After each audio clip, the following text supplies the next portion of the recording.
Hello, lettering friend. I'm Sarah from Ensign Insights, and one of the biggest struggles I hear when someone is learning lettering is how do you find the time to practice? So if that sounds like you too, here are 5 tips to practice when you're really stressed or busy. These are the things that I've learned after almost 7 years of hand lettering, and these aren't specific techniques like how to practice the basic strokes. At the end of the video, I'll talk more about that, but this is actually the logistics of finding the time when you're stressed or busy. In 2019, I made a video about how to practice hand lettering when you have no time. This was before I had a baby and before the craziness of 2020. I am going to revisit the 5 tips from that video and talk about which ones still apply and which ones I don't agree with anymore. And please feel free to let me know if you would add or remove anything as well. Number 1, in 2019, I said make it a priority. And this one still applies, but a little differently now. Of course, we have to prioritize anything we do in our lives, but one of the recommendations I said in the past was to wake up 10 minutes earlier or stay up 10 minutes later to practice lettering. And you know what? I'm not going to wake up 10 minutes earlier to letter. In my current life stage, sleep is my top priority over everything else. And plus, with a toddler, I don't always choose when I get to wake up. Instead, now, during my toddler's nap time or after her bedtime, or whenever I do have a few minutes, I will prioritize hand lettering over something like scrolling Instagram for 20 minutes. I will prioritize it over doing the dishes. That's the kind of prioritizing that I'll do. But obviously, I can't just ignore my toddler's needs or other life tasks. I mean, I know so many of you have a lot going on in your lives. Maybe there's health issues, family issues to deal with. There are so many things that make it so that you don't get to choose what things you want to put first in your life. So if you also have very few minutes to actually prioritize your hand lettering, I totally get it. It really is okay if you need to prioritize something like sleep over hand lettering or whatever else it is in your life in this season. Hand lettering should be a stress reliever, not something making you feel more overwhelmed. It's okay to let go of any pressure we have around hand lettering and make it your first priority when that feels good to you. Number 2, in 2019, I said make it a habit. I would actually change this one. I'm not so concerned with making lettering a daily habit anymore. If it works for you to do 10 minutes of lettering before bed every night or whatever, then definitely do that. In my opinion, hand lettering isn't about practicing every day just to get better and achieve some out of reach perfection status. It's about using your lettering to feel like your best self, to show up for your life no matter what it looks like in this season. Recognize that maybe this season is not the right time to be lettering really consistently. Listen to what you need to feel like your best self. Maybe you need more sleep, maybe you need to move your body or get into nature. This year, I got really into biking and I bought a brand new Trek bike. Turns out bikes are a lot more expensive than a new set of pens. Normally, lettering is the only outlet I need, but it surprised me that there were some days that I chose biking over lettering. Getting into nature and moving your body is a great form of therapy. So if lettering isn't feeling like the therapy you need right now, maybe you need a break and you want to try something else. I've also learned a lot in biking that has helped my hand lettering. For example, you don't have to be the best at something or even very good at it to love it. Don't let that stop you from creating or doing something you enjoy. You really can do it just because it makes you happy. It doesn't have to be perfect or look a certain way as long as it's filling you up. Number 3, in 2019, I said, know the brush pen you love. This is truer now more than ever. In 2021, I experienced crushing burnout. I didn't feel like lettering or doing anything else really, but I got a journal to use with my lettering for the first time, and I got a set of Staedtler Tri-Plus pens, and that's all I used for a whole month, just that journal and set of pens.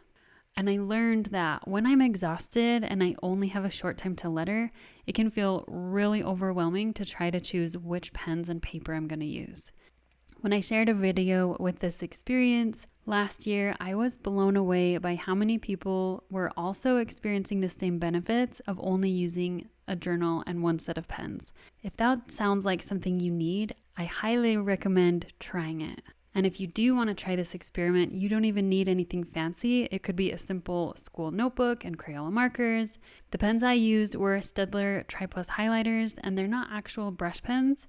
They just have a squishy tip like Crayola markers.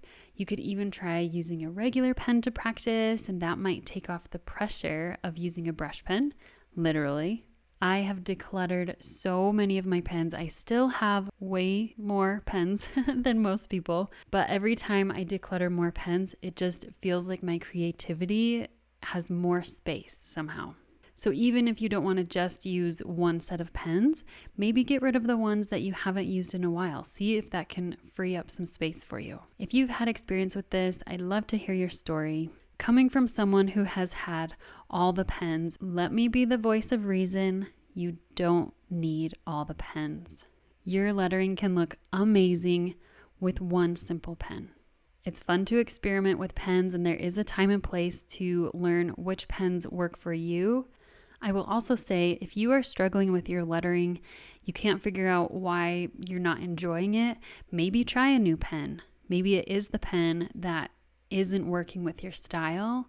So if you know one that you really love, stick with it, maybe even for 30 days straight. Number 4, in 2019, I said practice anywhere. I talked about how I always have a brush pen and paper in my purse, but now that's all changed.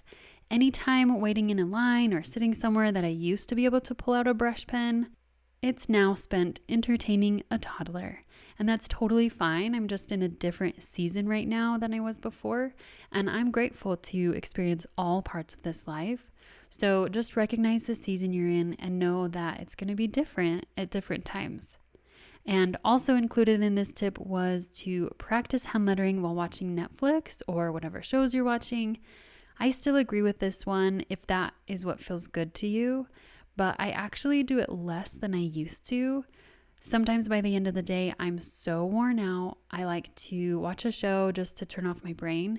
And then there are some days that practicing lettering is the thing that helps sort of turn off my brain. It's the thing that helps me to not feel so worn out. It just depends on what's going on. And once again, that goes back to listening to your own body to know what you need right now. Because taking care of yourself is the best thing you can do for your hand lettering. You're going to feel way more creative when you are fully rested and feel good. Number 5, in 2019, I said, make a plan of what you'll practice. And I still agree with this one. There are so many different things out there to practice, so many different books and courses and YouTube tutorials, and it might feel a little overwhelming, but honestly, you really can't go wrong with any of them. So you get to choose for yourself what is exciting to you right now. Maybe just lettering the alphabet sounds fun, or maybe you want to explore styles. It can definitely help to focus on one thing for a little bit until you are excited about something else. And as for all the different courses and books and tutorials, find the person that resonates with you and try their resources for a bit until it's time to move on to the next person. Practice the things that light you up and make you feel good. And that's going to be different all along your journey. I am so grateful to you for allowing me to be a little part of your lettering journey for however short or long that is. If you like learning from me, I have lots of hand lettering resources. My favorite one is my book, Hand Lettering for Beginners. It's a physical book with lots of practice pages and projects to work through, and that will help you to learn specifically the techniques that you should be practicing as a beginner. And maybe it will help you to practice if you have something tangible instead of just having to go online and look up something. Sometimes having a physical book helps. And of course, I have plenty of YouTube tutorials to help you get started. This playlist right here is for hand lettering beginners with all the things to help you start creating lettering that feels like your best self. Thank you so much for watching this video. I'd love to hear if you agree with these tips and if you have any to add. And I'll see you next time.